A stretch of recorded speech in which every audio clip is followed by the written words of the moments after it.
Hey guys, welcome to the channel. Today we have a very interesting story to cover. So I believe the reason why we have this race relations issue now in America is because the media pushes it even when there's no racism involved in the story.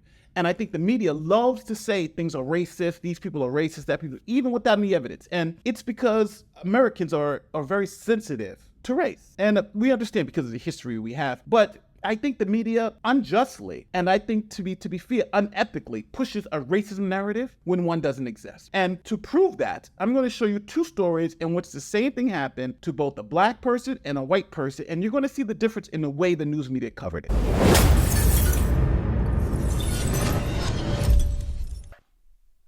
So in the first example, this is a USC student, this happened a couple of days ago, who unfortunately was shot trying to enter the wrong home. And obviously he was confused about the address where he was at, and he was unfortunately shot and killed. Here is the way the news media covered that story. Authorities say a student at the University of South Carolina was shot and killed while trying to enter the wrong house. The call to police in Columbia was originally for the report of a home burglary at 2 a.m. on Saturday. While police were on their way, another call came in about shots fired. Officers found 20-year-old Nicholas Donofrio wounded on the front porch of the home. Donofrio's family says it was on the same street as the off-campus fraternity house he had moved into last week. I feel personally that there was many things that could have been done besides firing shots. Donofrio was from Connecticut and had just started his sophomore year at the school.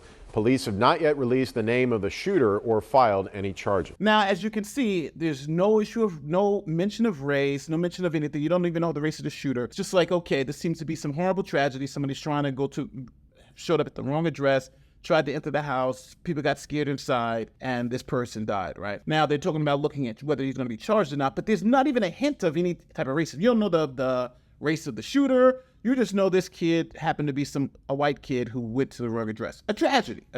And I feel for this kid's family. But the way that story was covered was pretty clean. Now, let's listen to the way it happens when it's a black person who tries to enter a house. Well, the Missouri man accused of shooting 16-year-old Ralph Yarrow has now been charged with first-degree felony assault and armed criminal action. Andrew Lester told police that he thought Yarrow was trying to break into his home, so he shot him. Yarrow's family says the teen went to his door by mistake, and now court documents say there's no indication that any words were even exchanged before Lester opened fire. ABC News contributor and host at Law and Crime Network, Brian Buckmeyer, joining me now for more.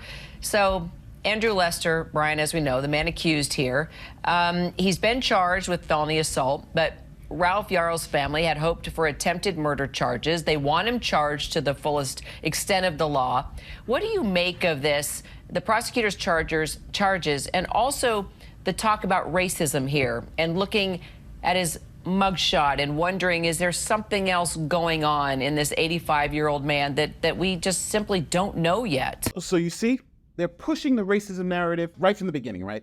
Racism, it looks like racism. The guy happens to be white, he shot a black kid, racism. And the other story, no mention of it, right? No mention of it. This story, kid's black, person's white, we got to talk about racism. Even to the point where now CNN, let me show you the CNN story, where CNN kind of just explicitly said, there's a racial component. The guy's racist, right? There's some racial component to it. Listen to this. And Ariva Martin, what stands out to you in everything we just learned from the prosecutor?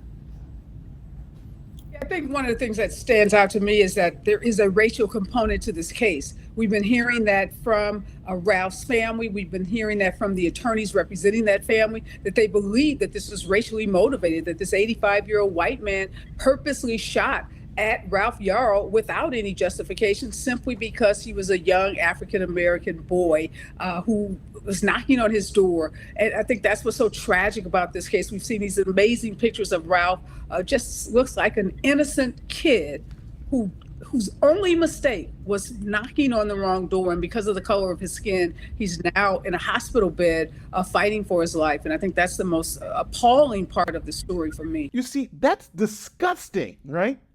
What they're saying is disgusting. They are saying that this was totally racially motivated and he's only shot because of the color of his skin, even though this has happened many times before to white people, right?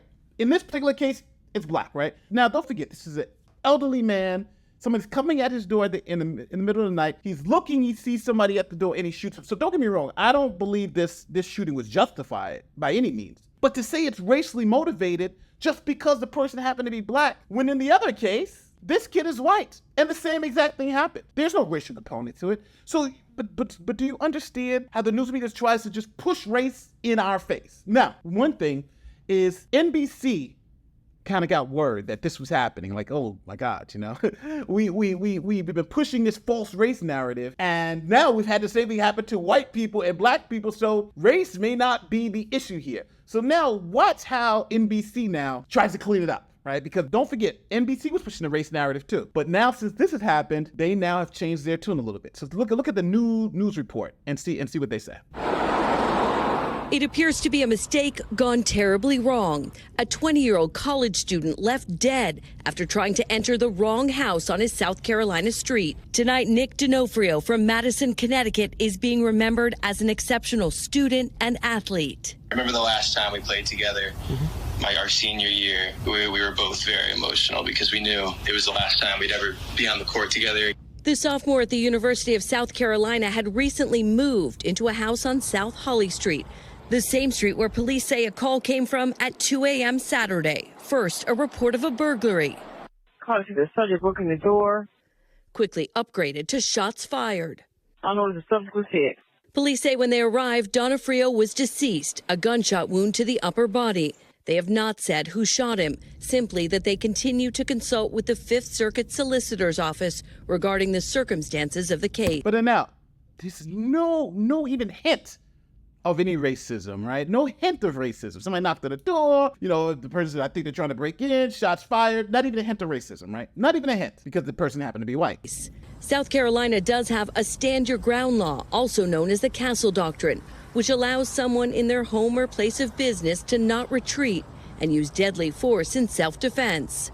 These laws cannot and do not stand for the proposition that if you're on somebody's porch by accident, they have the right to shoot you. You have to be in fear in South Carolina of imminent great bodily injury or death. Now, what this attorney is saying is 100% correct. You can't use deadly physical force against someone who you don't reasonably believe is trying to use deadly physical force against you, right? That makes no sense. That's not the way it works here in the United States, at least.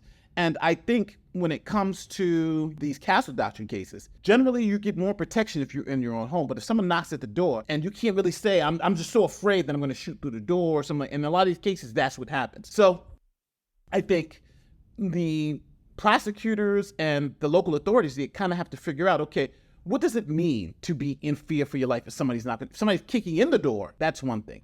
If someone is trying to use a key, I understand that maybe, you may want to look, but where is that line? Now, I think if somebody kicks in the door, comes in your house, that's a whole different story. But if somebody's knocking on your door, even banging on your door, right? That may not be enough to say, I can just gun the person down, right? So this is where the tension comes with the law. And that's why each one of these cases is really unique. But to just add the element of racism, it seems to be unethical at this point to just add that component without anything more, right? With just by saying, hey, it's a white guy, it's a black kid, there's racism. In all these other cases, it's not. But again, if you notice, they haven't talked about any racial component yet. It's not the first time something like this has happened.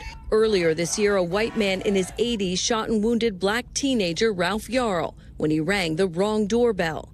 While 20-year-old... You see how they rushed through that story? He's a black teenager, but they didn't mention that the guy was white, and they didn't mention it just rushed through the story because they know now they're caught up. I think they know they're caught up, right? You had the same thing happen to white people, to black people, so the issue is not race. But they pushed that story for months. Racism, you saw it CNN. This is clearly racism. But now it's just like, hey, this happens all the time. It happened to this white kid. It happened to this black kid, unfortunately. And you see people are protesting on the streets. Racism, racism, racism. That's because the news media knows how to get you emotionally invested in it. But I think that's an indictment on the news media. Year-old Kaylin Gillis died when someone shot at the car she and her friends were in when they accidentally pulled into the wrong driveway. Tonight in South Carolina, the investigation continues. As D'Onofrio's family tells our affiliate WIS, we were very lucky to be his parents and love him very much. He was the son that every parent would wish for. You know, that's the sad part about this story, is that I think there has to be some kind of balance here, and I think this is ridiculous. Kids are walking up to the wrong house. Now you got to be very, very careful about who door you ring, because you ring the wrong doorbell, you could be gunned down. And that's what happened to this kid, the girls who pulled up into the driveway, and even the other kid, Yarrow. That's just ridiculous. And I think in some of these cases, it's just not reasonable, right? If somebody pulls into your driveway, it's not reasonable to gun them there. I don't know how someone can consider that, right? I'm just so scared I'm gonna gun down somebody pulling into my driveway. What? No. It's a car full of cheerleaders. What are you talking about? It's a 15-year-old kid looking for it's this guy. This guy, he lives on the block, but he's going to the wrong house. This is what I'm talking about, right? But none of that has a racial component to it, but the media pushes it anyway. Why? Because they are corrupt. I'm just going to say it. They're corrupt. Now let's go back to those other cases for just a minute. In both of those previous instances, there were charges filed in spite of those states having stand your ground laws or a castle doctrine. Authorities in South Carolina haven't indicated what they plan to do, but legal experts say it's going to come down to whether prosecutors believe the homeowner could have reasonably feared for their life. And that's always what it comes down to. That's always what it comes down to. Whether the person could have reasonably believed that they were in fear for their life. And I think this story and all those other stories, that's the real issue here, right? It's whether, someone who does have this firearm reasonably believes that the person at the door is coming to do harm to them in a way that causes you to be in fear of your life. Now, you don't have, the person doesn't have to point a gun at you. It has to be reasonable, where a reasonable person in your position would feel the same way. And I think in some of these cases, it's just not reasonable, right? But, I'm not the ultimate judge. It'll be a jury of their peers who will determine, hey, is what they did to those cheerleaders reasonable? Is what they did to that kid reasonable? Is what they did to this college student reasonable? But as you can see, NBC totally forgot about the race narrative, right? Racial narrative. The racial narrative seems to have just been gone, because now, definitively, you can see it's not about race. It's about being responsible with your firearm. The people who have been injured like this have been white, have been black, have been all sorts of colors.